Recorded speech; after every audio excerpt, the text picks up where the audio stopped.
உனக்கென்று சில ஆசீர்வாதங்களை நான் ஆயத்தம் பண்ணிவிட்டேன். அவைகளிலே இந்த மாதம் உன்னை நிறுத்த போகிறேன். அதை வேறொருவனுக்கு கொடு என்று கர்த்தர் ஒரு பிராமிஸ் பண்றாரு. நன்றின்னு சொல்லுங்க.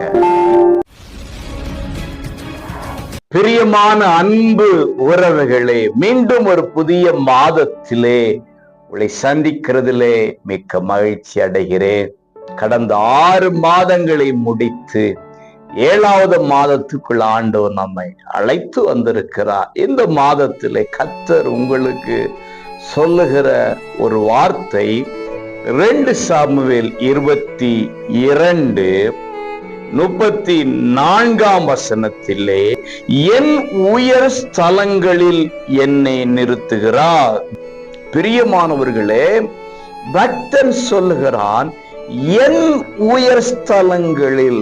அப்படின்னா இந்த சத்தத்தின் மூலமாய் கர்த்தர் உங்களோடு பேசுகிறது என்னவென்றால், மகனே மகளே, உனக்கென்று ஏற்கனவே ஒரு உயர்ந்த ஸ்தலத்தை நான் ஆயத்தம் பண்ணிவிட்டேன். உனக்கென்று சில ஆசீர்வாதங்களை நான் ஆயத்தம் பண்ணிவிட்டேன்.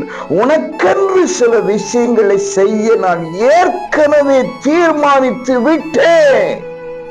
அவைகளிலே இந்த மாதம் உன்னை நிறுத்த போகிறேன். உனக்கான ஆசீர்வாதம், உனக்கான மேன்மை உன்னுடையது மட்டுமே.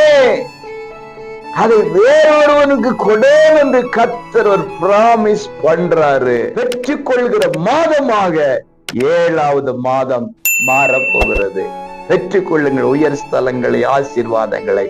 God bless you.